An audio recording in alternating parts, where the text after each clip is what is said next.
Hola, ¿qué tal? Muy buenos días. Lunes 17 de noviembre, festivo aquí en Colombia. Esperamos se encuentren muy bien, hayan tenido un excelente descanso. Bueno, superado el inconveniente de ayer, tuvimos un problema de cortes de luz permanentes en el sector, pero aquí estamos con todo el ánimo, con toda la disposición de poder compartir la palabra de nuestro Dios. Yo les quiero invitar para que juntos oremos. Le pidamos a nuestro Padre Celestial que afirme su palabra en nuestro corazón y, como siempre, que nos ayude a ser no tan solo oidores, sino hacedores de su eterna verdad. Padre, queremos agradecerte por este nuevo día, por este primer día de la semana. Gracias por esa oportunidad que nos das de tener la vida, Señor, de tenerla en ti y para ti. Gracias también por cada uno de los miembros de nuestra familia, por cada persona que al igual que a nosotros le permites hoy, Señor Dios, ese don maravilloso de la existencia. Te pedimos por favor que nos ayudes en estos minutos a estar centrados en tu palabra. Oramos que tu Santo Espíritu, Señor, nos ayude, nos capacite para retener esa verdad y por favor para hacerla práctica en nuestra vida cotidiana. Rogamos para que este medio funcione muy bien, que no tengamos ningún tipo de impedimento, de dificultad y que especialmente, Señor, estemos atentos a lo que tu palabra nos quiere decir. Ayúdanos a estar bien conectados con tu corazón, no solamente en este momento, sino cada momento de nuestras vidas. En tus manos encomendamos esta meditación del día de hoy, esta enseñanza, y afírmala por favor en nosotros. En el nombre de Cristo te lo imploramos. Amén. Bien, bienvenidos los que se están conectando en este momento. Hoy es 17 de noviembre, día 321 de este año. ¿Has tenido oportunidad de meditar en las dos últimas enseñanzas? La más reciente enseñanza, que Jesús ora por ti y por mí. Y sé que una de las oraciones que Jesús hace por nosotros es para que podamos cumplir el propósito por el cual estamos en esta tierra. Y una semana antes hablaba de Jesús espera de nosotros fruto. Seguí pensando en este tema de el fruto, y nosotros como hijos de Dios tenemos esa gran responsabilidad, no solamente de dar fruto hacia afuera, de ser luz y sal para las personas que no conocen de la verdad de Cristo, pero saben, también nosotros tenemos un propósito grande al interior del cuerpo de Cristo, que es lo que llamamos iglesia. Recordemos que la iglesia no es un templo, no es un lugar físico, la iglesia somos nosotros.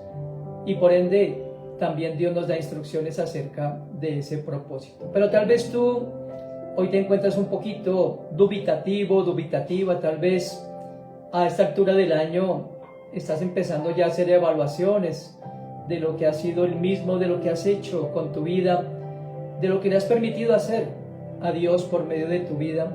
Y creo que todos podremos decir que siempre nos faltará, ¿verdad? Nosotros tenemos un gran propósito y hoy quiero que lo recordemos. Quiero comenzar esta enseñanza mencionando las palabras de Rick Warren en su libro Una vida con propósito, y la cito de manera textual. La búsqueda del propósito de la vida ha dejado perpleja a la gente por miles de años. Esto es porque normalmente empezamos en el punto de partida equivocado, nosotros mismos. Nos hacemos preguntas egocéntricas como ¿qué quiero ser yo? ¿Qué debería hacer con mi vida? ¿Cuáles son mis metas? ¿Mis ambiciones? ¿Mis sueños? ¿Cuál deseo que sea mi futuro? Pero enfocarnos en nosotros mismos, dice Rick Warren, nunca nos revelará el propósito de nuestras vidas. Quiero hoy preguntarte, ¿qué me dices de ti? ¿Tan solo has vivido para hacer lo que piensas que debes hacer? Entonces, estás alejándote a ti mismo o a ti misma de los medios básicos de la gracia y de la fuente de guía y fortaleza, de fruto y de gozo que, de acuerdo a las Escrituras, se encuentran en la persona de Cristo. En el mismo libro que acabo de mencionar de Rick Warren, él dijo: el propósito de su vida es excesivamente mayor que su realización personal. Escúchame bien esto que estoy leyéndote. es mayor que tu paz mental e incluso que tu misma felicidad. Es excesivamente mayor que tu familia, que tu profesión y que tus mayores sueños y ambiciones. Si quieres saber por qué fuiste puesto en este planeta, tienes que empezar con Dios. Nacimos debido a su propósito y para su propósito. Así nos lo dice el mismo Dios por medio del profeta Isaías en el capítulo 43, verso 7 de este libro del profeta Isaías. Voy a leer este versículo y los versículos siguientes en la Nueva Traducción Viviente. Isaías 43, verso 7. Traigan a todo el que me reconoce como su Dios, porque yo los he creado para mi gloria. Fui yo quien los formé. Este versículo no necesita explicación alguna. Es un llamado de Dios. Él nos ha creado y nos ha creado para su gloria, para su propósito, porque Él nos formó. La Biblia entonces nos da varias razones del por qué nuestra misión es muy importante. Ya hablé hace un par de semanas sobre el fruto hacia afuera. Hoy quisiera hablar un poco más del fruto que como hijos de Dios debemos tener dentro del cuerpo de Cristo, como miembros del mismo. Para ello quiero que analicemos juntos lo que escribió el autor a la carta a los Hebreos, capítulo 10, en los versos 23 al 25. Ubícate ahí, por favor. Te recuerdo una vez más que voy a leer el texto en la Nueva Traducción Viviente. Hebreos 10, 23 al 25. Mantengámonos, firmes sin titubear en la esperanza que afirmamos, porque se puede confiar en que Dios cumplirá su promesa. Pensemos en maneras de motivarnos unos a otros a realizar actos de amor y buenas acciones. Y no dejemos de congregarnos como lo hacen algunos, sino animémonos unos a otros, sobre todo ahora que el día de su regreso se acerca. El título de la enseñanza de hoy es Una vida con propósito divino. Una vida con propósito divino. Y quiero compartir 4 aspectos de estos versículos que acabo de leer de Hebreos 10. En primer lugar, una vida con propósito divino es aquella que se mantiene firme en la esperanza eterna. Mantengámonos o mantengamos equivale a decir retengamos esa esperanza que nos ha sido dada por Dios. Seamos personas llenas de esperanza, dice el texto, porque fiel es el que lo prometió. ¿Qué nos ha prometido Dios? Haciendo alusión a esta misma carta, voy a darles un breve resumen. Voy a citar los versículos a manera de paráfrasis y les digo qué contiene cada versículo. En Hebreos 10:14, Dios ha prometido que seremos hechos perfectos por un solo sacrificio, que es el sacrificio de Cristo. En Hebreos 10:16, Dios ha prometido poner o escribir su ley en nuestro corazón. En Hebreos 10:17, ha prometido olvidar para siempre nuestros pecados. En Hebreos capítulo 12, verso 10, Él ha prometido producir bien en todo nuestro dolor. En el capítulo 13, verso 21 de este libro de Hebreos, Él ha prometido obrar en nosotros lo que es agradable a sus ojos. Y en Hebreos 13:59, Él ha prometido nunca dejarnos o desampararnos. Todos estos textos nos dan entonces a nosotros la seguridad de que estamos en Dios, de que Él está en nosotros, y esas son las razones o son la base o el fundamento sobre el cual tú y yo podemos mantener firme nuestra esperanza eterna. Escúchame, Dios siempre cumple su palabra, así que no debemos sentir temor hacia lo que vendrá. ¿Y por qué no debemos sentir temor? Voy a volverte a leer el versículo 23 de Hebreos 10. Porque se puede confiar en que Dios cumplirá su promesa. Saben, para muchos de nosotros ha sido un año muy difícil, ¿verdad? Pero debemos pensar que lo que Dios ha permitido ha sido para probar nuestra fe. Y podemos dar testimonio. Yo puedo dar testimonio, mi esposa Pili puede dar testimonio de que nunca nos ha dejado, de que nunca nos ha abandonado y que ha provisto de maneras sorprendentes para todas y cada una de nuestras necesidades, tanto materiales como emocionales, como espirituales. Pero ¿saben qué? Sobre todo esto que mencioné, nosotros hemos crecido en la confianza, en la fe de quién es Dios y quién es Cristo. Y eso es lo que quiero animarles a ustedes también. Todos podemos crecer de la misma forma, todos podemos crecer y mantener firme la esperanza, porque Dios ha prometido y ha cumplido lo que prometió. Pero pensemos además, Dios no solamente nos creó para que nosotros atesoráramos y creciéramos en la fe y nos volviéramos vigorosos espirituales, nosotros también debemos llevar esa esperanza a otras personas. Lo que Dios ha hecho como efecto en nuestra vida por medio de su Espíritu y su palabra, nosotros debemos llevarlo a otras personas. Dios nos creó primeramente para que tuviéramos esperanza en Él, pero luego para que esa esperanza fuera visible en nuestra vida cotidiana y en la vida de otros. Esa es la razón, estimado amigo o amiga, por la cual tú y yo despertamos cada mañana. Es evidente que nosotros tenemos un propósito en esta tierra y el propósito central es el que Dios nos ha llamado a cumplir. La voluntad revelada de Dios para cada uno de nosotros cada mañana cuando nos levantamos está en su palabra. Así que les invito para que no divaguemos, porque el propósito de Dios, como lo estoy leyendo, está explícitamente descrito en su palabra. Así de que hoy quiero animarles para que nos propongamos vivir en esos propósitos divinos. El segundo aspecto de Hebreos 10, del propósito divino para nosotros, es buscar el bienestar de los demás.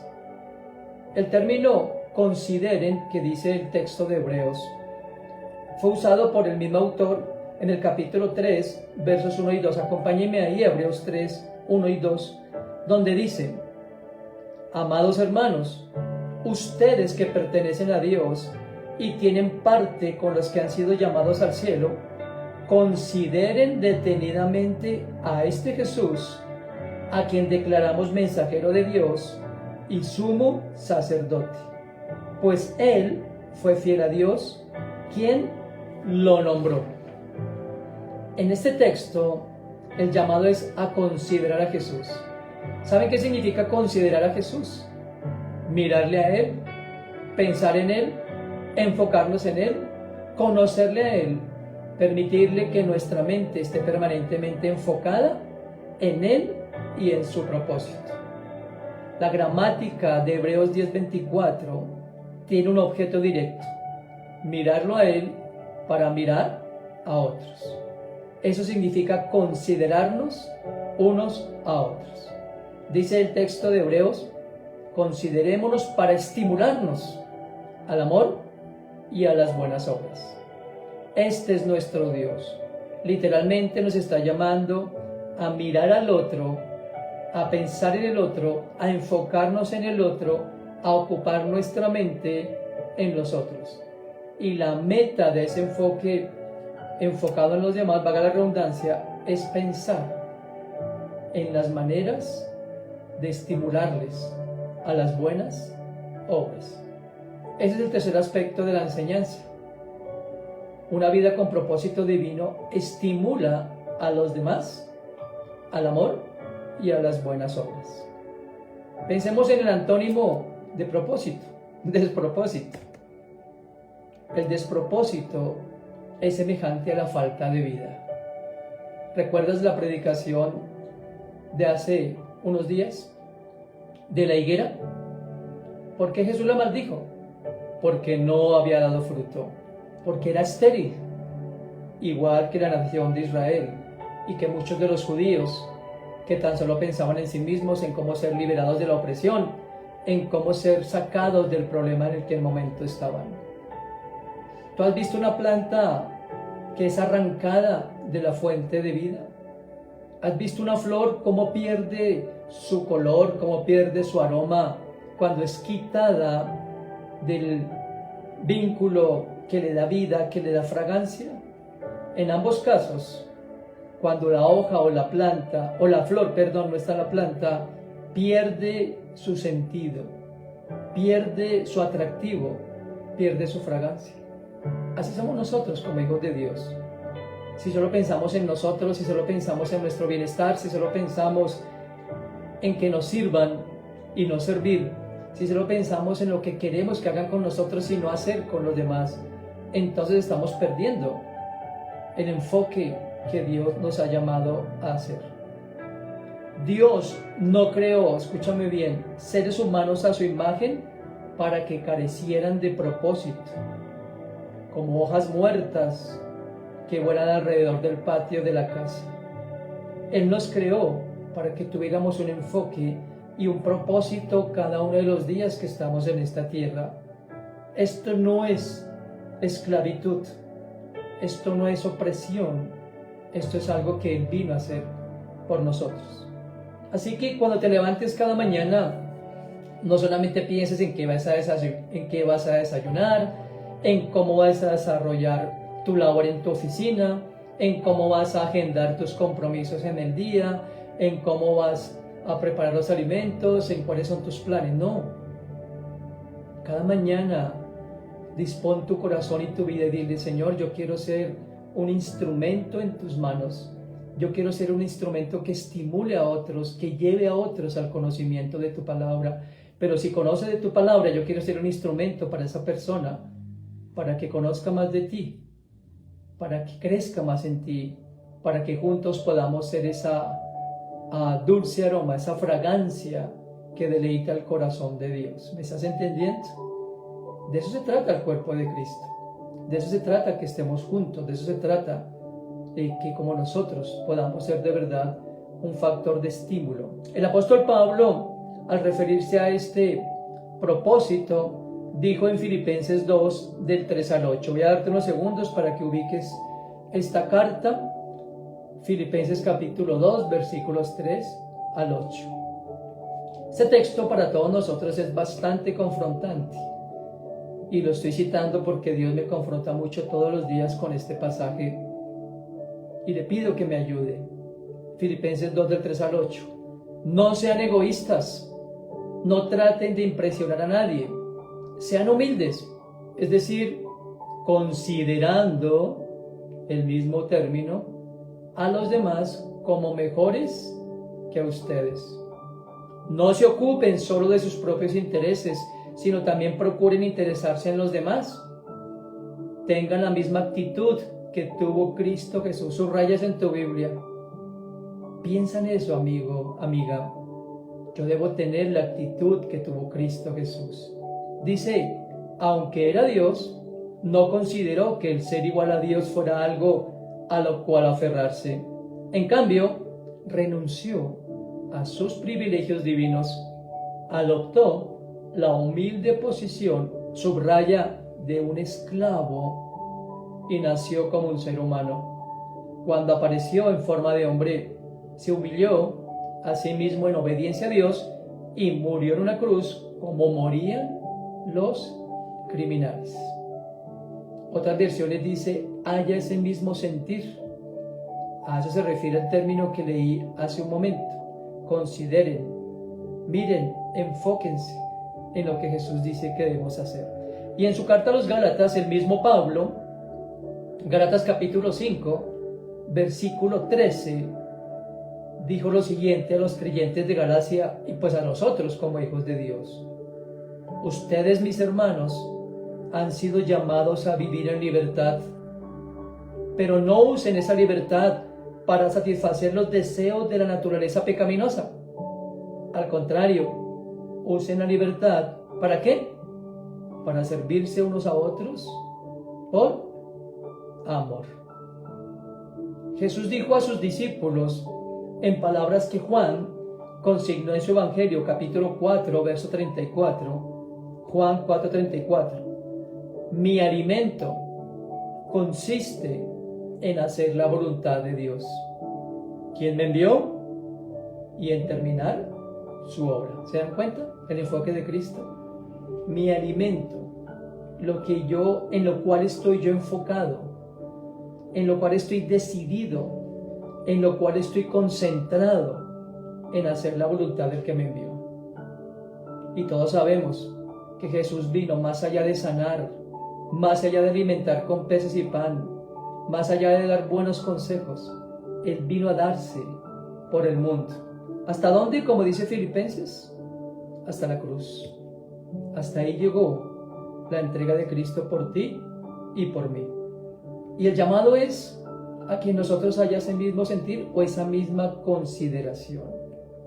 ¿Se dan cuenta? Nosotros aquí no hemos sido llamados a seguir a ningún hombre, sino al príncipe de paz, a ese cordero inmolado que dio su vida por ti y por mí, y que dejó todas esas enseñanzas, no solamente para que vivamos en esa libertad del pecado, sino, como dice Gálatas, para darnos a los otros. En la versión 60, Jesús dijo, mi comida es hacer la voluntad del que me envió. Proponernos hacer cada día lo que se supone que hagamos es como comer.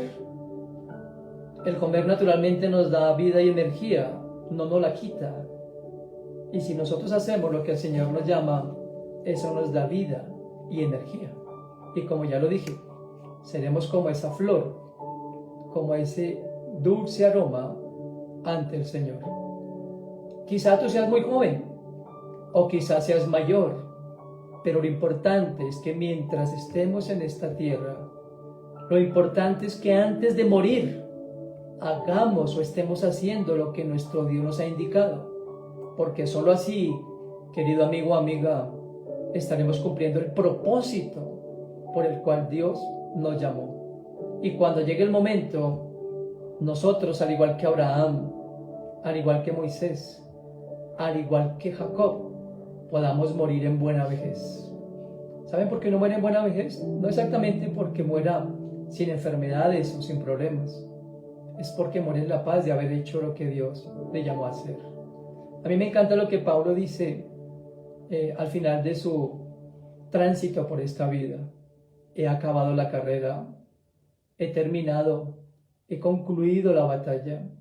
Por lo demás me espera la corona de gloria que Dios ha reservado para todos los que llaman. Ese es el enfoque que tú y yo debemos tener. Ese es el propósito de cada día, de cada mañana y a cada noche cuando vayamos a dormir. Fijémonos cuidadosamente, no en lo que nosotros esperamos, sino en el propósito que Dios quiere por medio de nosotros. Un último texto, el apóstol Santiago, en su carta capítulo 5, versos 19 al 20, escribió lo siguiente. Santiago 5, 19 y 20. Amados hermanos, si alguno de ustedes se aparta de la verdad y otro que lo hace volver, pueden estar seguros de que quien haga volver al pecador de su mal camino salvará a esa persona de la muerte y traerá como resultado el perdón de muchos pecados. ¿Se dan cuenta?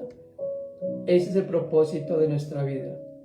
No es solo amar y hacer buenas obras, sino ayudar y animar a otros a esas buenas obras que Dios ya tenía preparadas de antemano para que todos anduviéramos en ellas. Y el cuarto propósito divino para nuestra vida es el de estrechar los vínculos de hermandad, así lo he llamado.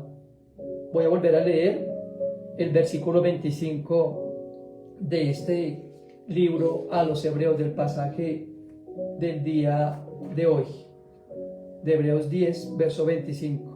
Y no dejemos de congregarnos como lo hacen algunos, sino animémonos unos a otros, sobre todo ahora que el día de su regreso se acerca. Casi siempre he escuchado una única referencia a este texto. La gran mayoría de los que enseñan este versículo argumentan que aquí habla de no dejar de asistir o de reunirse regularmente a una iglesia local. Escúchenme, no quiero que me malinterpreten. Ese es el sentido, uno de los sentidos que tiene este versículo. No es una aplicación errada, pero quiero decirles que en el contexto de este texto de Hebreos, el congregarse es el animarse unos a otros, como lo dije en el verso anterior. De hecho, congregarse significa juntarse, reunirse, un grupito de personas. ¿Cuántos hemos orado? 2 o 3. Y Jesús dijo, donde hay 2 o 3, ahí está Él. ¿Me están comprendiendo? Ahora, ¿cuál es el propósito? Aquí dice el texto claramente. Estimularnos, como le dice el contexto, ahora que su regreso es inminente. Nuestra motivación para el compañerismo debe ser el obedecer a Dios, dándonos a otros, como lo he explicado ampliamente en este mensaje en esta mañana. Nosotros como creyentes debemos reunirnos. Claro que sí. Nunca he estado en desacuerdo. Ustedes bien saben, fuimos parte con mi esposa de varias congregaciones locales, aquí en Bogotá y en otras partes o fuera de Bogotá. Y eso es importante. Pero la visión que Dios ha puesto en nosotros es el de reunir personas de muchas partes de la ciudad, de muchas partes del país, y aún personas que están fuera de este país, fuera del mismo. Ahora, cuando nos reunimos a orar, así sea de esta forma, cuando nos reunimos a animarnos por medio de la palabra, nos estamos congregando. Estaba leyendo un texto en Hechos 4:23 que dice que cuando el Sanedrín liberó a Pedro y a Juan de la cárcel, ellos vinieron a los suyos, como por un movimiento espontáneo e inevitable. ¿Por qué a los suyos? Porque con ellos podían tener comunión. Escúchame, y quiero volver a decir, no me malinterpretes. Cuando tú te reúnes con 2 personas visitando a un enfermo en casa, te estás congregando. Cuando tú vas con 2 personas o con una a visitar a una persona que está desalentada o que se ha apartado del camino, tú te estás congregando con ella. Cuando tú vas a aquella persona desvalida, que tal vez por su condición de salud no pueda asistir a un lugar, tú te estás congregando con ella. ¿Me estás entendiendo la idea? Eso es estar reunidos en torno a Cristo, a su palabra, como ya lo dije en el punto anterior, y le estoy animando y estimulando, aún en medio de su enfermedad, aún en medio de su crisis. Puede ser que la persona haya caído en un estado de ansiedad. Hemos visitado muchas veces con mi esposa Pili a personas que han caído en ansiedad, en depresión, y no han vuelto ni siquiera a tener contacto con alguien creyente. Pero nosotros somos, ¿se acuerdan lo que compartí hace 8 días? Tú y yo somos las manos y los pies de Cristo. Y recuerda que Cristo, la mayor parte de su ministerio, lo llevó a cabo en las casas, visitando a los enfermos, visitando a la hija de Jairo, visitando al siervo del centurión romano, visitando también al hombre rico que tenía dudas en cuanto a su salvación, comiendo con las personas. Esa fue la mayor parte del ministerio de Jesús. Entonces, aquí el punto del autor de la carta a los Hebreos, cuando dice no dejando de congregarse, es no aislándose del cuerpo. ¿Qué pasa cuando nos aislamos de personas creyentes en la misma fe en Cristo? Obviamente pasa como la reflexión o la analogía de los carbones. Tú sabes que cuando todos hemos hecho asados, ¿verdad? En casa, con personas. Cuando todos los carbones están encendidos, pues el fuego se aviva y se ve hermoso y da bastante calor. Pero si un carbón de esos sale de allí, se enfría y deja de estar encendido. Aquí la idea central entonces es esa: no te aísles de la comunidad de la fe, no te aísles de aquellos en los cuales tú puedes apoyarte. Escúchame, muchas personas que están empezando a caminar en la fe dejan de ir a algún lugar, dejan de reunirse con otros creyentes porque alguien lo decepcionó, porque alguien fue un mal testimonio, porque alguien de pronto, sí, no fue de ejemplo para él o ella. Entonces se aíslan totalmente. ¿Y saben qué es lo peor de esto? Que dejan a Dios. Y siempre le decimos a las personas, Dios no tiene la culpa de las reacciones de las personas. Entonces, este versículo, alguna vez alguien me dijo, pastor, pero lo que usted hace con Pili realmente corresponde a congregar personas. Yo le digo, sí estamos congregando personas, porque como les dije, ¿cuál es la idea de congregarnos? Orar juntos, aprender juntos, madurar juntos y animarnos juntos. Ese es el propósito central de reunirse. Aprender de Dios, recibir de Dios para dar de Dios. ¿Me están entendiendo? Lo que Jesús vino a enseñar, escúchame bien, fue a que creáramos relaciones basadas en el amor que Él dio a cada uno de nosotros. Y entiéndeme, esas relaciones no se reducen, no se limitan a un lugar de domingo. ¿Me estás entendiendo? Cuando yo leo las cartas neotestamentarias, veo a un Pablo fundando muchas congregaciones, no digo iglesias, porque la iglesia somos todos, fundando muchas congregaciones donde Cristo es la cabeza y donde ellos participaban. A mí me encanta esta figura y cuánto oramos para que eso sea una realidad, ojalá algún día en la iglesia cristiana mundial, no estoy diciendo solamente aquí en Colombia o en Bogotá. Cuando vemos a los creyentes en Roma, Pablo diciéndoles, los hermanos de Colosas les envían saludos. Cuando vemos refiriéndose a los creyentes de Macedonia, dice que los de Macedonia participaban para que otras congregaciones pudieran ser bendecidas. Vemos los mensajes de Pablo en todas sus cartas diciendo, los de Roma les mandan saludos, los de Éfeso oran por ustedes, los de Filipos oran juntamente conmigo para que su fe no decaiga. ¿Eso no es ser iglesia? ¿Eso no es congregarse? Claro que están congregados para que la fe siga latiendo en sus corazones y para que el amor mutuo, aunque no podían verse por, obviamente, las distancias, el amor seguía siendo el mismo y la palabra seguía siendo la misma. Nosotros creemos en una iglesia con miembros de muchos lugares, que crecemos juntos en el conocimiento de Dios, que compartimos nuestras vidas, que nos animamos, que nos apoyamos unos a otros, y cuyo modelo, como ya lo dije, son las iglesias neotestamentarias de Asia. Creyentes, hijos de Dios, hijas de Dios, cuyo único dirigente es Cristo y sus enseñanzas, y cuya única visión es la que perseguimos, de hacer discípulos en todas las naciones y que el reino de Dios se extienda. Es que tú y yo no hemos sido llamados a otra cosa.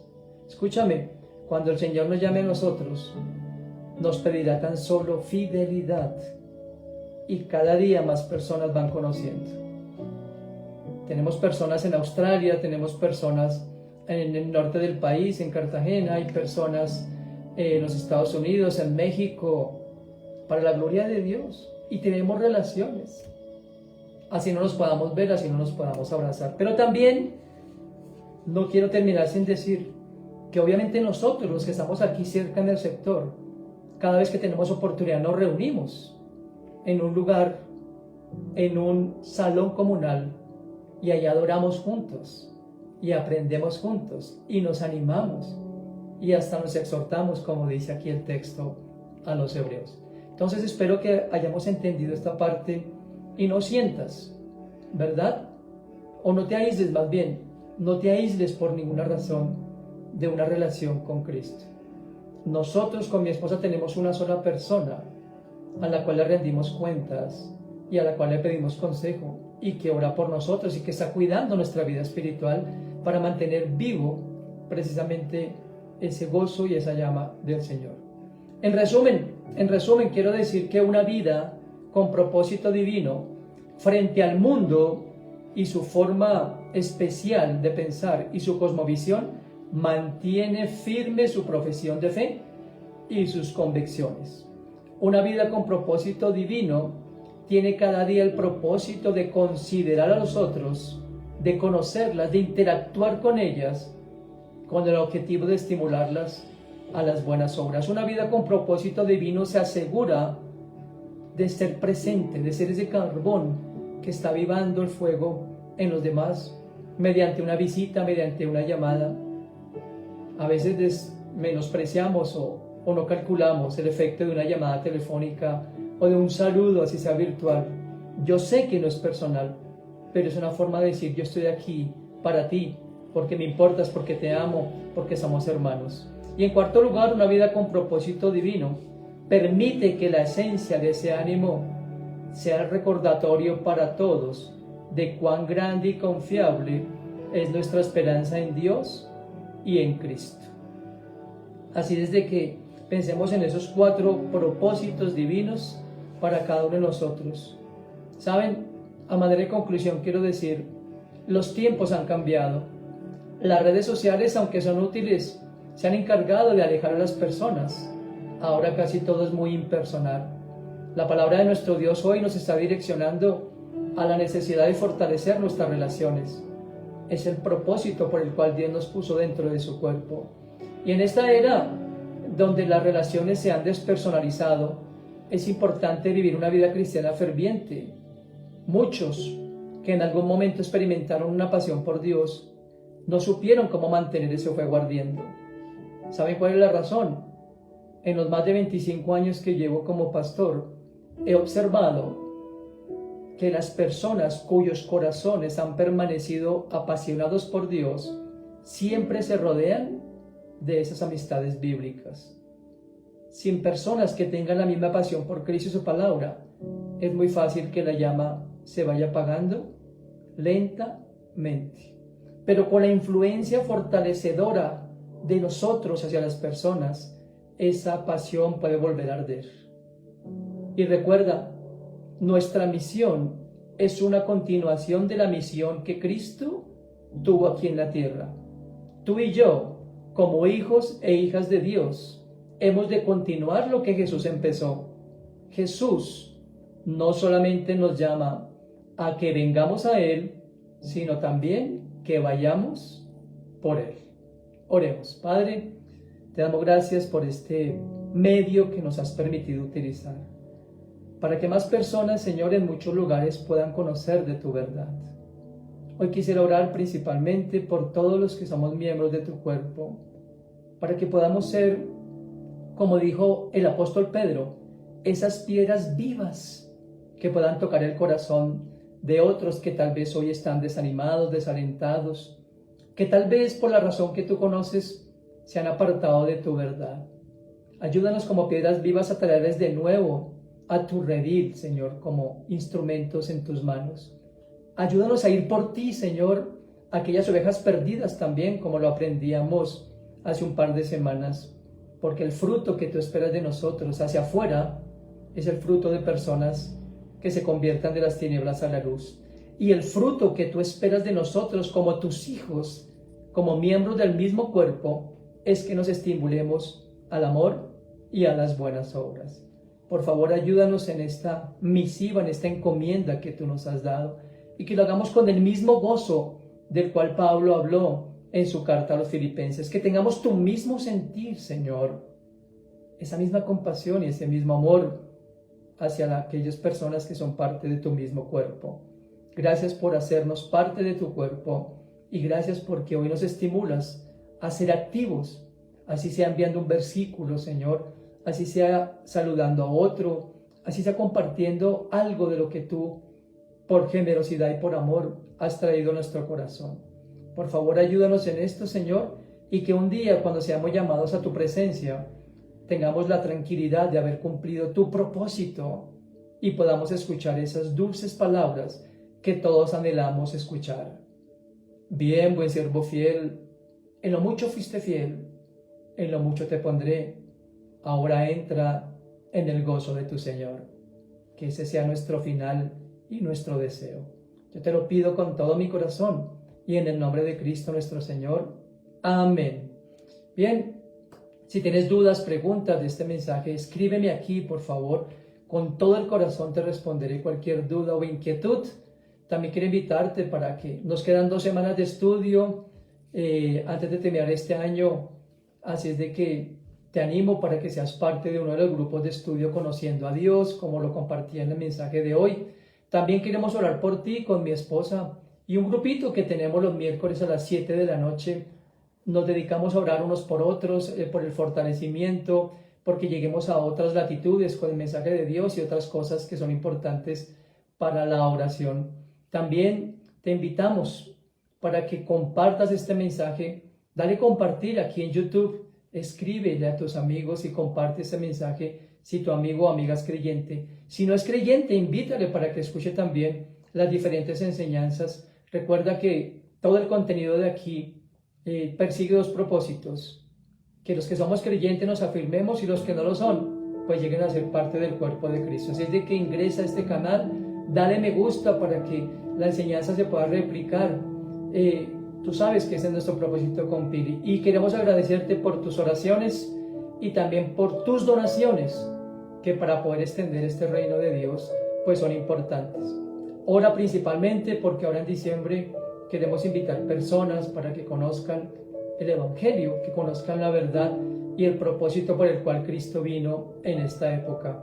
Así es de que todo esto de verdad es para la gloria de Dios y es parte del cumplimiento de nuestro propósito aquí en la tierra. Un fuerte abrazo, un feliz día, disfruta con tu familia y hasta el próximo domingo. Que el Señor les bendiga y les guarde. Cuídense mucho.